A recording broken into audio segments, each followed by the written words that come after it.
Hello. Hello, everyone. Welcome back. Welcome back. I was just looking over because I'm trying to hear if you can hear. There's bullfrogs outside. There's all kinds of frogs. There's like a bunch of critters. Let me turn this up for just a second. Yeah.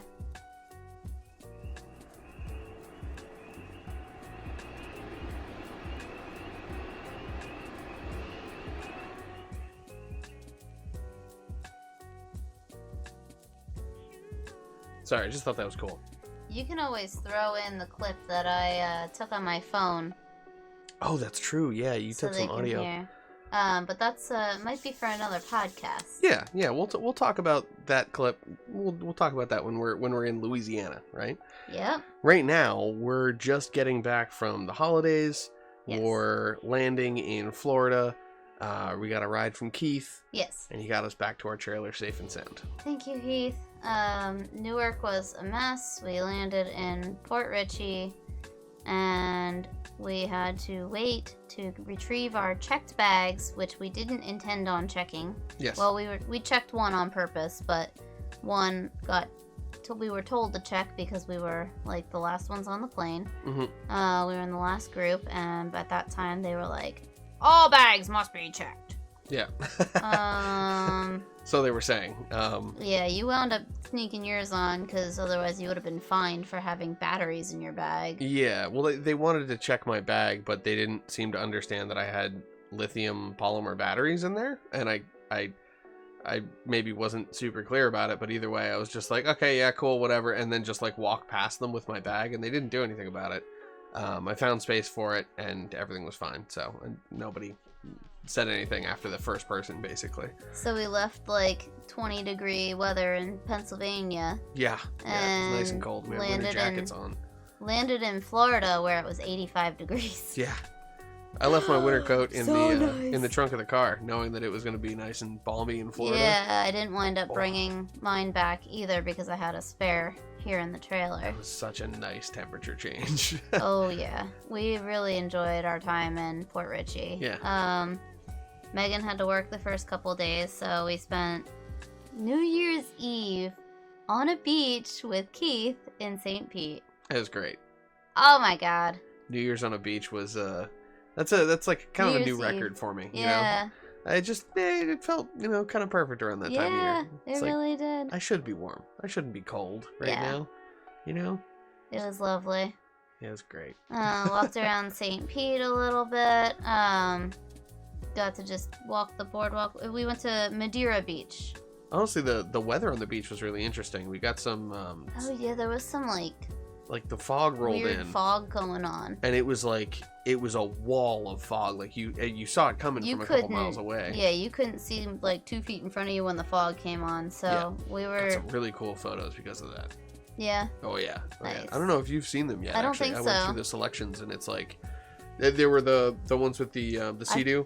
Barely even looked at my own photos. I just upload them and like clear my card. Yeah, we're going through tons and tons of photos on this trip. Yes. Yeah. Yes. Can't wait to share them all with you. Yeah. My personal goal for these photo walks has been to take fewer photos, so that way it's easier to edit, go through. So instead of snapping 50 photos of the same thing, maybe just snap 2.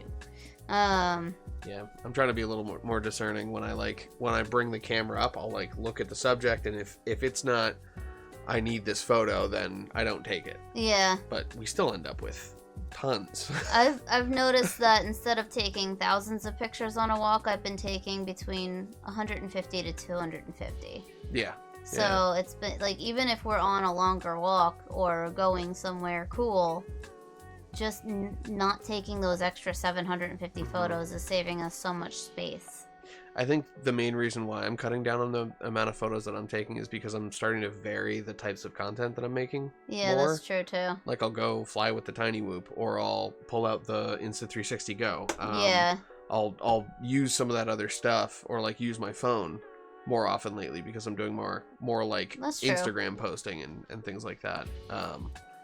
It's kind of balancing it out, which I like. I've got a variety of content now, as opposed to just okay, now I have 2,000 photos from this one town. Yeah. And half of, probably 2/3, if not 3/4 of them, are like multiples of the same image. Yep. So. More stuff that's not worth editing. Yeah.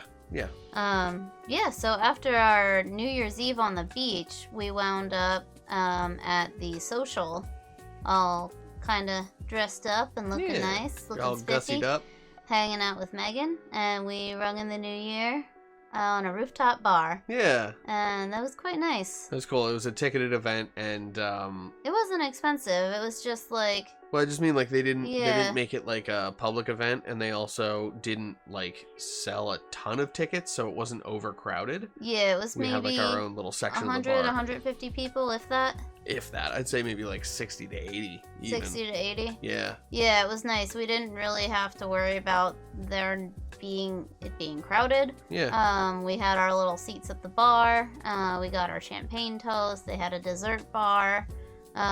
We could see fireworks from a couple different corners of the rooftop. There was a projection of the ball drop and all that stuff up on a projected onto a building across the street, which is really cool. Yeah, so we got to ring in the new year in style. Yeah, that was a great place. They had good drinks there too, so it was... Good suggestion, Megan. That was fun. Yeah. I had that mango cart. Yeah, you fell in love with Mango Cart. Mango cart's good. I like that stuff. So we didn't really talk about Jmr at all yet. Oh yeah, that's right. So this entire time we've been staying at Jmr. No, this entire time we've been there one day at that point.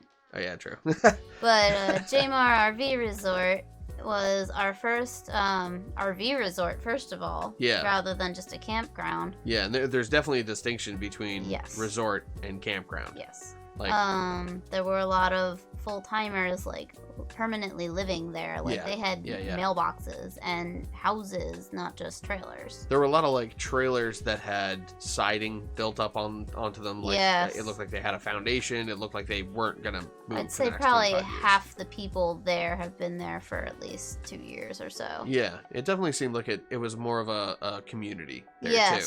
Everyone knew everyone. Everyone was hanging out, having fires every night, or sitting around circles, just chit-chatting, or each corner hanging out in the street playing cornhole. Yeah, each little street corner had like a dozen people hanging out together, and you could tell that they were like all from that row or something like that. Yeah, like, there were communities throughout that place. Yeah, it was paved. They had a shuffleboard. Our site was paved and perfectly level. It was so nice. Oh, it was great. They had really nice amenities there too. They were apparently fixing the jacuzzi or whatever, but they had a pool. Yeah. That was, I think, heated too. I don't know. I think they closed it after the New Year. The day we stuck our toes in though. Yeah, the day before, and I was like, "Ooh, I want to go swimming," and then they closed it. Yeah. I don't know if it was because of the New Year or because a cold snap was coming on, but it was in the 70s and 80s for like 3 days, and then I think it dropped to the 50s by the time we were getting ready to leave there. Yeah, it definitely started to get colder. But we got to do a lot of activities outside while we were there, and it was lovely. I got to fly around and show off the drone too. There was apparently a lot of French Canadians there. I met a big group of people that were all from Quebec. It was really cool because like I saw them eyeing up the drone. They're all sitting at the pool. And I'm flying over top, and I'm just seeing people going. Most of these people were 55 plus too. I think this group was more like 75 plus. Oh, okay. But they were looking at the thing like it was an alien spacecraft, and so I kind of flew over to them and did a little like hello, like do a little wave with the drone, and then I landed, and I came over and I chatted with them for a little bit, and I showed them the drone. I actually gave them the headset, and they were watching, and I heard the one like we weren't communicating a whole lot. It was just like, oh, hey, nice to meet you. Like, oh, do you want to see? I could tell they didn't speak English at first, but when they put on the headset, the one guy went, Ostination Calis, and I was like, okay, they're French Canadians. I know those curse words, like, you know, like any good French Canadian kid, I've learned all the curse words, of course. So that was interesting. And we ended up hearing a whole lot more French throughout the park too. Yeah. Caught on a lot. Seemed like a lot of people were from Canada, or maybe even like Louisiana, the Cajun area. Like there's a lot of French down here. Everyone wants to escape winter. Yeah. But yeah, I got to go on an adventure in Tarpon Springs with Megan while you took a rest day. Yeah, that's right. I was that the day that I was I was flying, so I was going to like different locations and. Yeah, you walked around flying. That's you wanted right. to sleep in. Me and Megan went and explored the Tarpon Sponge Docks, ate lunch at the Tarpon Turtle, and they had like a big outdoor craft fair going on. So we did a little sightseeing and some shopping too. And then we had a New Year's Day party that evening. Yeah. Where we played card games and made some new friends and drank a little too much. Yeah, that was a good time. We everyone made it home okay. So. Yeah, it was a relatively small party too. There were maybe it was like 6 of us there. 6 people total. Yeah. That day I spent I slept in and then got some work done, stuff like that. But then I went off and skateboarded, which I haven't done in a long time. Like I used to skateboard everywhere. Like miles and miles a day, you know, that was just my mode of transportation. But I hopped on a skateboard and skateboarded because it's all paved, so like the resort was like really nicely paved. Skateboarded on over to just out past the back gate, and there's this nice like church lawn and big wide open area with some trees and some hanging wires and stuff, and I'm raring to try out this new DJI FPV drone that I'd gotten. This was the first day that it came. Oh, that's right. So I was like all excited, and I basically like went up to the first people that I saw there, asked them if it was okay if I flew, and they're like, oh yeah, you know, like we're just fixing up some parts of the church, so go ahead, fly to your heart's content. I was like, oh, awesome, thank you very much. Ended up getting a business card and stuff for them. Thank you again for letting me fly around the church. And I learned how to fly the DJI FPV in maybe 20 minutes. Like I'd watched some videos and stuff on it, so I knew. It took you a little bit to get it going at first to update the firmware, I think it was. Yeah, no, so like at first it was like a little bit of figuring out how to use it, and you definitely need an iPhone in order to activate it. The app just like doesn't work on Android. So like that's kind of frustrating, but once I got through the setup. Yeah. Now you don't have any issues. Yeah. I just know setup took you like 2 days. It took me like I think it was like half of one day, and then I finally got it figured out. Okay. Yeah. But this is my first opportunity to actually like fly it. Before that, I was just working in the simulator in the phone, which again you can only use if you're using Apple. He would steal my phone. Take your phone for his drone. A couple hours. I think I ran the battery out of your phone the one day. Don't matter. And then we were here. The actual like flying process was just like get it up into the air, figure out manual mode, and I was flying in manual within 20 minutes. Here is another gear review from Stay. This one's cool. I've been creating a lot of content with that lately, so yeah, we'll have to get you some footage. Yes. What'd you think of the Florida Cracker Kitchen? Florida Cracker Kitchen was interesting. That was it was like a row of related like were they separate businesses or was it all one business? It was just all different... one business, but they had one section, one building that was the kitchen and like eatery, and they closed at 2:30, so it's really like a brunch, breakfast, lunch kind of place. Yeah. But what they don't tell you is they don't close at 2:30. They just stop taking tables at 2:30. Yeah. So as long as you get in there before that to get a number, you're good. You got a table. We were there until like what? It was like an 3:34? hour wait, so we wound up next door at the bar area. So the one building's the kitchen, the next building's the bar. The bar is known for its bourbon tastings. Oh yeah. And just fun cocktails that they had. Like good bourbons. What was... Good bourbons, good cocktails. Yeah, I showed my dad the bourbon list, and he was like, oh. Yeah, that's some pretty fancy stuff up there. But I got to try a local rum called Siesta Key with, what was my drink called? Did I write that down? It had like blue curacao and stuff in it. Mine didn't know. Strawberry, lemon, and Prosecco. Oh, okay. I wrote that it tasted like an alcoholic Wawa smoothie. It was... I had one of their tequila drinks, which I believe was mixed with... Yours was a tequila sunrise. Was it just a tequila sunrise? You told me it was a tequila sunrise. Yeah, that's right, because I wanted orange juice. We were starting off in the morning. Mine had a fun name, and I don't think I wrote it down. They use nice tequila in mine, though. I like that a lot. It was definitely a really good drink. Look up their drinks. They probably have some funny names for you, too. Yeah, definitely. But yeah, small place. Really good food. Yeah. I think I was the only one who got like breakfast. I had like Mm-hmm. chicken and waffles with a cup of country's gravy, sausage gravy. And I was dunking my waffles in the sausage gravy and my chicken in the sausage gravy because the sausage gravy was amazing. Oh my god. I remember you raving over that. I think It was- did I get a po' boy that day? Pretty sure I got a shrimp po' boy. I got chicken and waffles with a side of sausage gravy. And I don't think I wrote down what you got. Pretty sure it was a po' boy. I just remember it being really good because I wolfed it down. The menu was extensive. They had a lot of Oh, yeah. different things for both lunch and breakfast. So you can't go wrong with what you choose. Yeah. Like, their food was good. Ton of choices. They're really friendly there too. Restaurant was cash only. The bar you could use card. Mm-hmm.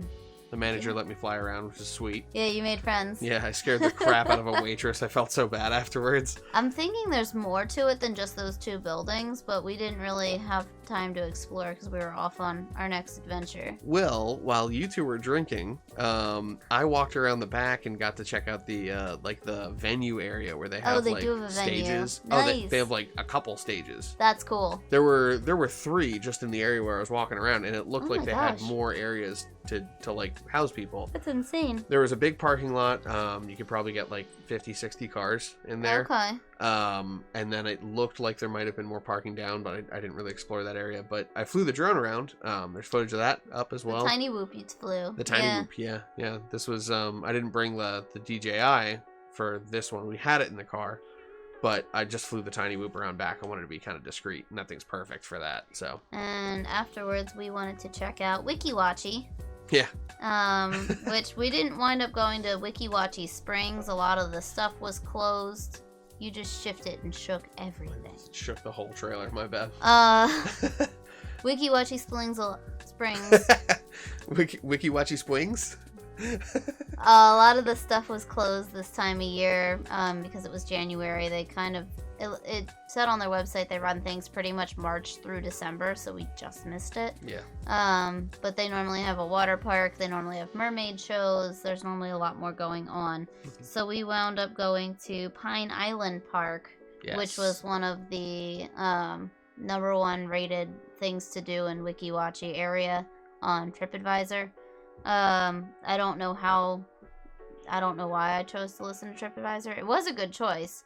But it was 3 acres of park on the Gulf Coast. It was a little bit smaller than I think I was expecting. I thought we were gonna have hiking trails to walk around or something. But very family friendly. There's a big park in the middle and then a whole beach area around the outside. Yeah. So sort of like a crescent around. It's almost like a peninsula. Yeah, and it was in the Gulf, so it was super calm. So you could just walk out for like maybe 100 yards, 150 yards. Yeah, I would say so. And it really didn't get above your knee. It was so peaceful. I was the only one crazy enough to go in the water.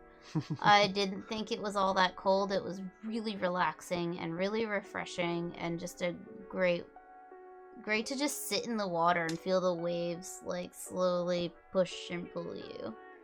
I don't know, it was like meditative really cool for me. spot.